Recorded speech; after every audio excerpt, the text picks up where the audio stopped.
It's on to Bonn for President Bush. Warm toasts after a delicate compromise on NATO nuclear policy. A new plan President Bush believes will take some of the heat off here in West Germany.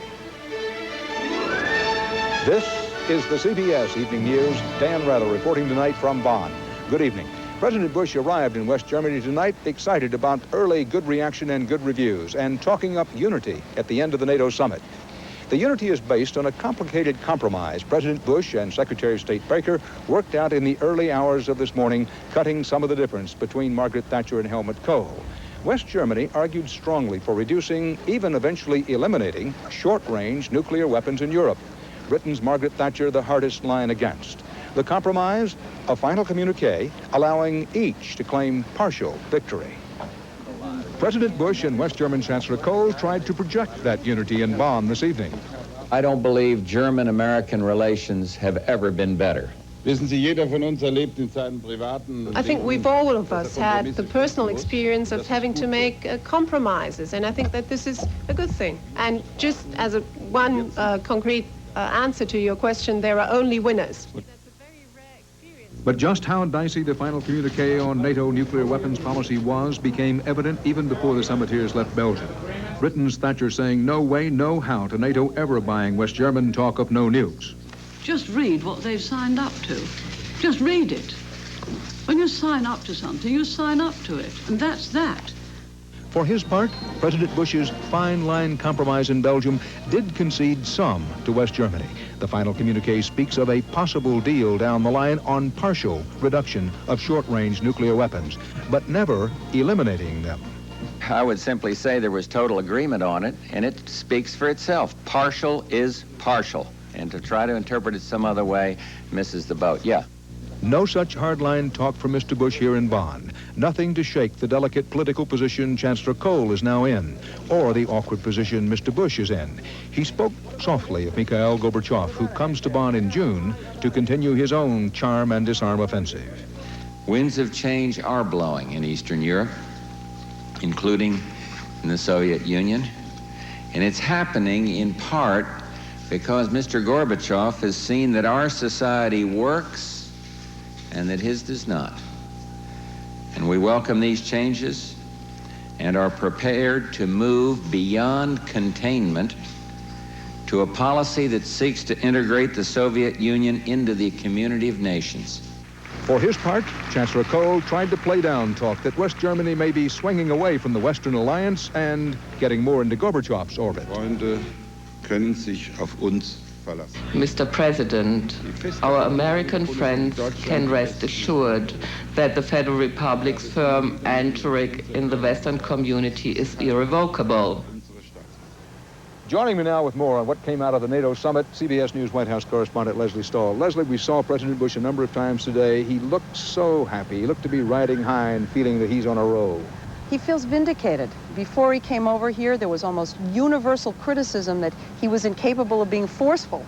He gets here, he makes his bold, innovative initiative, and everybody is saying he pulled a Gorbachev. That's what they're saying, and that's high praise over here. He feels that he proved his critics wrong. He feels that people said he couldn't do it, and he did do it. It's an I told you so attitude, and while I wouldn't want to say it's gloating, it comes awfully close. And how did this get done? Well, being bold and being innovative is not natural for George Bush and Jim Baker. They're compromisers by instinct, by experience. This was a very difficult process for them to get to this initiative. It was like a painful birth. The minute it was over and he made the initiative, he scurried onto familiar territory, compromising. He and Jim Baker got themselves in between the British and the Germans and became the mediators here, the compromisers. Someone said, are they going to have a deal? And someone else said, well, is Jim Baker in the room? As if to say, is the Pope Catholic? Of course they're going to have a deal. He negotiated it. And you're going to see, I think, that happen more frequently in foreign policy with this team, where they know they have to be bold, and it will always be difficult for them to do that, but they're always going to try to maneuver themselves into places where they can negotiate. A lot of talk about this being a major policy shift. Those who don't like it will call it a flip-flop. How big a shift is it? Well, up to now, George Bush has seemed to be fighting the end of the Cold War, fighting the end of the military buildup that he squired with Ronald Reagan. And what he did in this initiative was acknowledge that those days are over, that the era of dismantling is upon us. He went beyond just recognizing that. He told the Europeans he wanted to lead in this new era, and that's just what they wanted to hear from him. The era of build down instead of build up. Thank you, Leslie Stahl. The early Soviet reaction today to the Bush-NATO proposals for reducing conventional forces in Europe. Correspondent David Martin reports Gorbachev was talking up reducing the size of the overall Soviet defense budget. For once, it is the Soviets who are reacting to an American arms control proposal. And to hear Foreign Minister Shevardnadze tell it, the two superpowers are closer than ever to agreeing on radical cuts in conventional arms. My first impression is that this is a serious step in the right direction. It wasn't accidental that I said we should study all of this. In general, this idea is very attractive. There are still important differences. President Bush called for a 15% cut in all land-based combat aircraft in Europe. That includes both offensive strike aircraft and defensive fighter aircraft. The Soviets say the cuts should focus only on offensive aircraft. And there is still fundamental disagreement over short-range nuclear weapons. The Soviets want talks on eliminating short-range nuclear missiles to begin immediately. The U.S. says that can't happen until after there is an agreement to reduce conventional weapons. We think that this is a protraction, and the protraction that we don't need. Despite the disagreements, the barriers to arms control are coming down. Today in Moscow, Mikhail Gorbachev unveiled what American analysts are calling the first realistic estimate of Soviet defense spending, $118 billion. That's still less than half what the U.S. spends, but much of the difference can be explained by the fact that the Soviets rely on conscripts who are paid next to nothing. It doesn't matter so much the particular number. What matters is this is going to start a debate in the Soviet Union about the defense budget.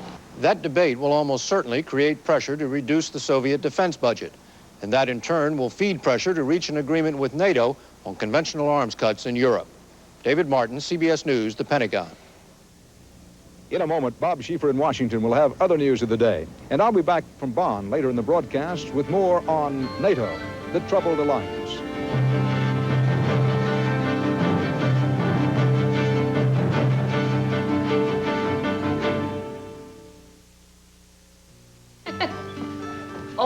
Part of your health kick? Yeah. Helps ensure I get enough fiber. Each morning, Tracy Reed takes out some fiber insurance with Kellogg's All Bran, concentrated fiber that can help her meet the National Cancer Institute's guidelines.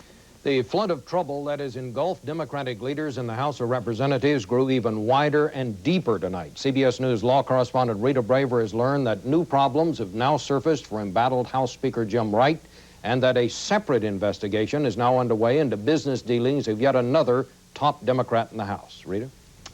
Bob, Justice Department sources tell CBS News that the FBI has opened a criminal investigation into financial dealings involving Democratic Representative William Gray of Philadelphia. He is chairman of the Democratic Caucus, one of the highest-ranking Democrats in the House.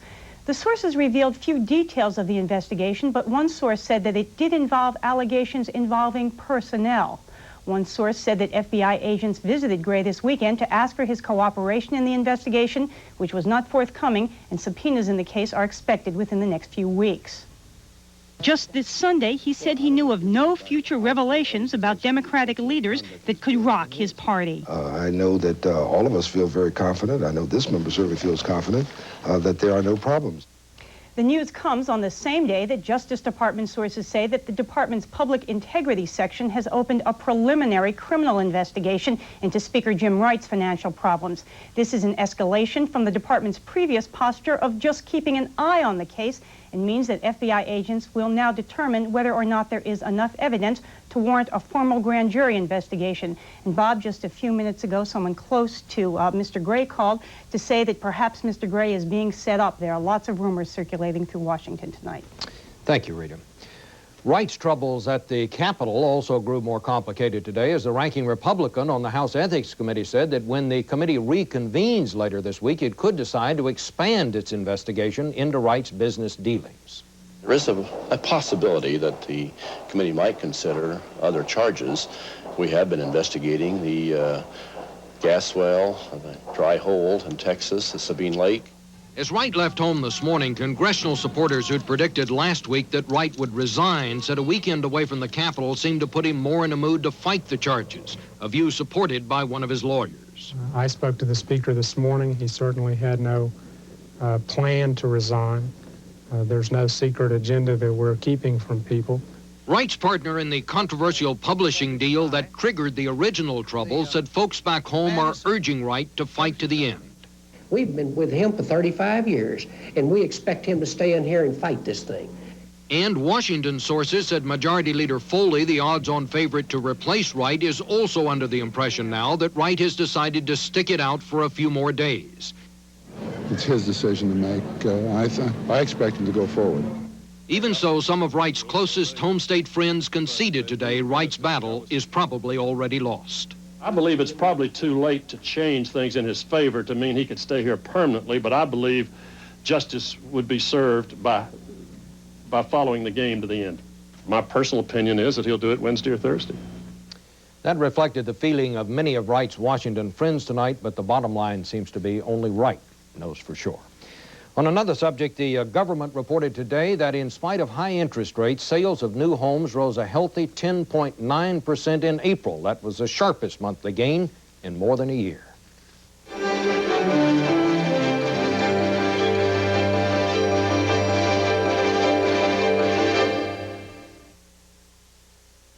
Do you like Raisin Bran? Yes, I do. Well, this is new Total Raisin Bran.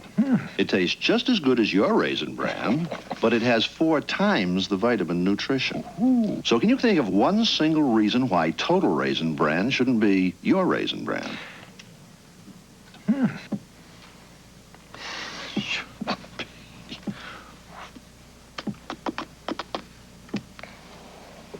No hurry. Got plenty of time. Originally, I was taking aspirin for my headaches. Aspirin would sometimes irritate my stomach, and I'd call the doctor, and he told me to try Tylenol. It wouldn't cause the stomach irritation that aspirin can. Tylenol really worked for me. It got rid of my headaches. I didn't have any problems after I took Tylenol. Lana Carson trusts Tylenol. Its pain reliever is in a class by itself. It's a wonderful pain reliever for me, and it works great. Where does it hurt? Here. For heartburn and gas, your medical answer is Extra Strength Malox Plus. Its doctor-recommended formula neutralizes more than any leading antacid. Ask your doctor about Extra Strength Malox Plus. Ever try this coffee? Oh, no. I use a special blend, brewed fresh. So do we. But then we freeze dry it to lock in superior flavor and aroma until you release it. Perfect. Who are you? We're Taster's Choice. 88-year-old Claude Pepper died today at Walter Reed Army Medical Center. It was a stomach ailment, the last member of Congress elected during the New Deal. His career had spanned 10 presidents, but it is the elderly who will remember him most fondly. Say Social Security! Say Social Security! Claude Pepper and the elderly were synonymous. He was their spokesman, their champion, their most fervent and effective advocate. The one person in Washington who listened patiently to their problems and always offered understanding. How many more Americans out there are going to have the same experience that you all have had? His active lifestyle became an inspiration to generations who'd been taught that life ended at retirement. He fought to make their lives easier, and he always had time to brighten their day. Well, I'm so glad to greet you, a person who's had a wonderful life of 107 years. He became a role model for the elderly, and they loved him all the more because he fought their fight so long. He's been for the elderly for a long, long time, even before he joined them. That was the unbelievable part, that he had been at it so long. First elected to the Senate in 1936, he made Time magazine's cover in 1938 as a fighter for FDR's New Deal. Now, that's an outrageous condition. 50 years later, he was still at it. Still fighting for the folks who needed a little help, still challenging government to do what is not always easy, still daring his colleagues to answer the hard questions. When you go home tonight and you close your eyes and sleep and you ask, what have I done today to lighten the burden upon those who suffer? At least you could say, I helped a little bit today. I voted to help those who needed help. For some, those were hard questions, but not for Claude Pepper, because he helped a lot on most every day in his long life. And a resolution will be introduced in the House and Senate tomorrow to have Claude Denson Pepper's body lie in state in the Capitol Rotunda. The power struggle in China apparently is far from over. Sources said today that the division between hardliners and moderates is so deep that a scheduled meeting of the party's Central Committee was postponed. Some Beijing protesters held a sit-in at the Public Security Ministry. They were protesting the reported arrest of 3 union leaders who backed the movement for democracy. In Tiananmen Square, students unveiled their Goddess of Democracy statue. The government called it humiliating. Hungary's ruling Communist Party took a decisive step today in its rehabilitation of former Premier Imre Nagy. The party declared that Nagy was illegally executed for his part in the 1956 Hungarian uprising, which the Soviets put down. On June 16th, Nagy's remains will be reburied in a funeral that the Communist Party says it hopes will be a time of reconciliation. The U.S. Air Force temporarily closed a bombing range in South Korea today after 100 local farmers and villagers scaled the fences. The protesters injured 10 U.S. servicemen with clubs and rocks. They also damaged more than 20 vehicles and ransacked several buildings. The protesters want the bombing range shut down. A state of siege exists tonight in Argentina. President Alfonsín suspended civil rights as food riots erupted over runaway inflation. 3 bombs exploded today in the financial district of Buenos Aires, injuring 2 people. 2 other bombs exploded last night in the capital, and there was rioting in the suburbs. The worst looting violence was in Argentina's 3rd largest city of Rosario. At least 3 people died, 800 were arrested. Shelves and supermarkets were stripped bare. Inflation this month alone is expected to top 70%. Well, Dan Rather will be back in a moment from Bonn, West Germany, with more on President Bush, NATO, and Europe.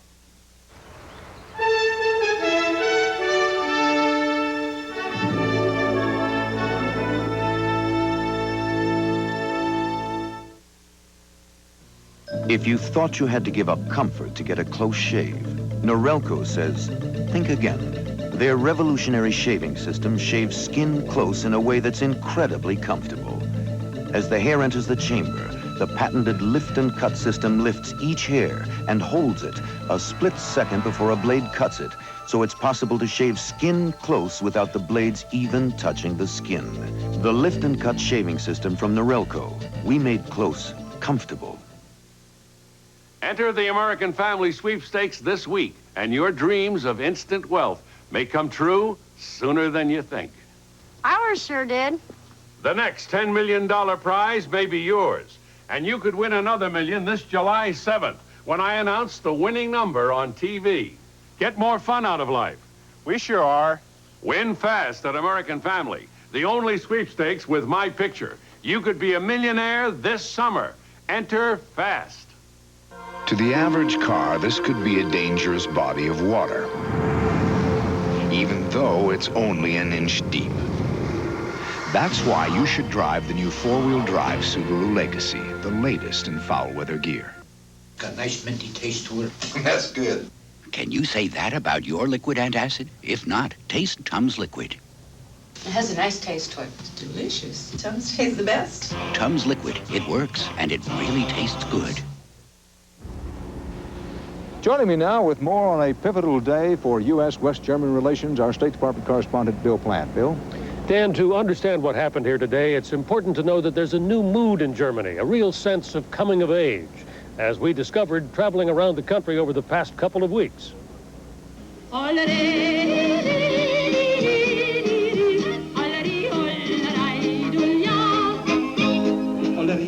Even as it celebrates 40 years of post-war democracy, West Germany wants out of the shadow of its past. Newly confident, assertive, Germany is determined to call its own shots. I think by now it's time that Germany becomes more independent from the United States. The Germans have come a long way from the end of World War II, when the country lay in ruins and was rebuilt with U.S. and Allied help. Today, it's the richest power in Europe, the largest exporter in the world. The people, most of whom weren't even alive at the war's end, have money, leisure, and a standard of living many Americans would envy. 40 years ago, one hard-eyed cynic summed up the purpose of the new NATO alliance: to keep the Americans in, the Russians out, and the Germans down. Well, today, West Germany thinks that it has earned the right to go its own way in an equal partnership, and that makes a lot of people nervous. It certainly worries the neighbors of Germany, because they have long memories. They remember what a strong Germany meant 50 years ago, or even 100 years ago. The memories are still alive at the new Jewish Cultural Center in Frankfurt, where the windows are bomb-proof glass, and the people worry that some of the past survives. I think that there is a new nationalism in Germany coming from both sides, the left and the right side, and that we have to pay very much attention about this new evolution. In Berlin, a demonstration against neo-Nazis results in scattered violence. In our society, it is very easy to stay Nazi. It's not a problem. Nobody does anything against it.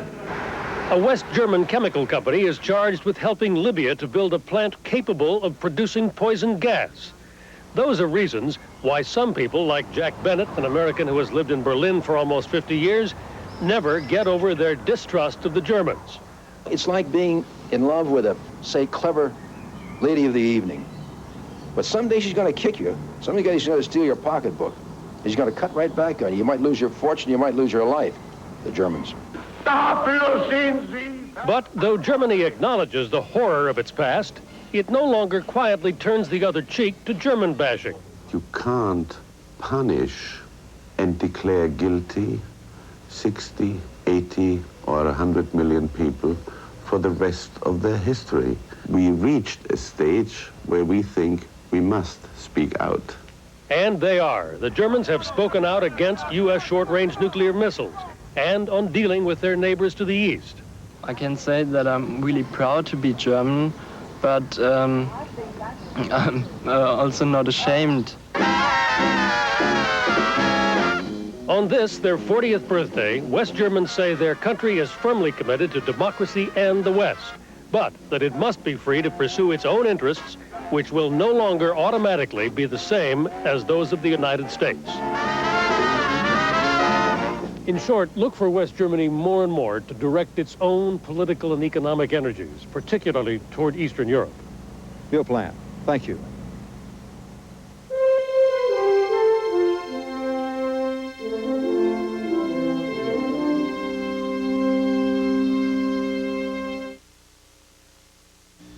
It was Dean Witter's personal philosophy of success. We have a sacred trust to protect our customers. But its impact was felt on California Street, To maintain conservative policies.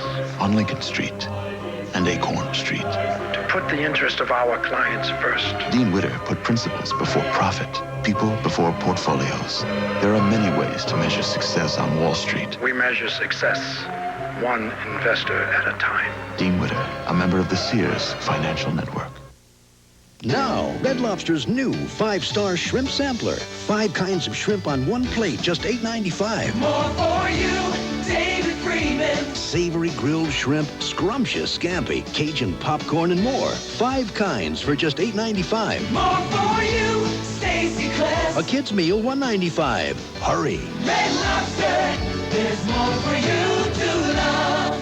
Now get a ½ pound of snow crab legs for $3.95 with any entree. With arthritis, there's pain. And then there's pain. For relief, there's aspirin. And then there's Anacin. The Anacin aspirin formula has more medicine than regular aspirin. That's not relief. That's relief. Anacin. Today's Xlax is a good morning, guaranteed. Good morning. Good morning. Medical experts agree. Xlax actually restores the level of natural fluid in your system. Good morning. Xlax, the sure way back to natural regularity, guaranteed. President Bush hinted here today that he might have something to say about Berlin before he leaves West Germany. For all the boom and bustle and talk of détente here in West Germany, there is still the drab and repression on the other side of the Berlin Wall. Chief European correspondent Tom Fenton looks now at East Germany's reform on the slow track.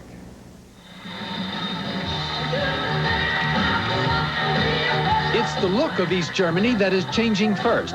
Muscular is out, seductive is in. In an effort to put a more attractive face on an old-fashioned dictatorship, the regime is relaxing some of the controls on cultural life, but that's as far as it dare go. East Germany is stubbornly out of step with the rest of the communist world. Party leader Erich Honecker is relying on superficial changes and tight police control to stifle demands for Gorbachev-style reform. If the floodgates of reform were open, Honecker and his aging Politburo would be swept from office. This remains the most orthodox communist regime in Eastern Europe. But even here in East Germany, there is dissent. There's long been a human rights movement in the church, but now you can find dissent in the universities and even in the lower ranks of the party. Most of it is behind the scenes, but people are talking about change, talking about problems. When I see the other socialist countries, for instance, Soviet Union, and I see the development in all other countries, I think it's also possible in our country. Economic problems are creating pressure for radical reforms. They used to boast here that German efficiency could make Marxism work. Now growth is grinding to a halt, and Vietnamese workers are being imported to overcome a manpower shortage. With the economy stagnating and political reforms blocked by Honecker, at least 750,000 East Germans have applied to leave. Severe restrictions on travel to the West mean many must wait for years. The conditions in our country must improve from the economic point of view, from the political point of view, so that people are feel more that this is my country and I feel I like to be here. East Germans still look west, not east.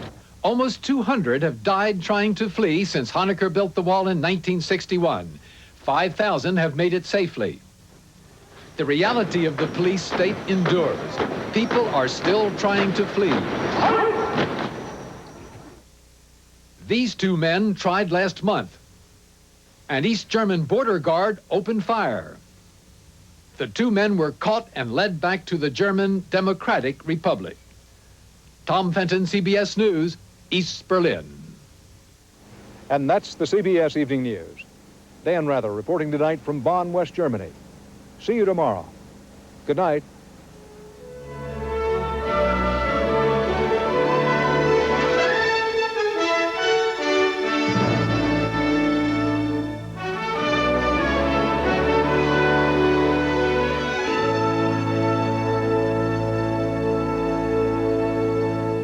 This is CBS.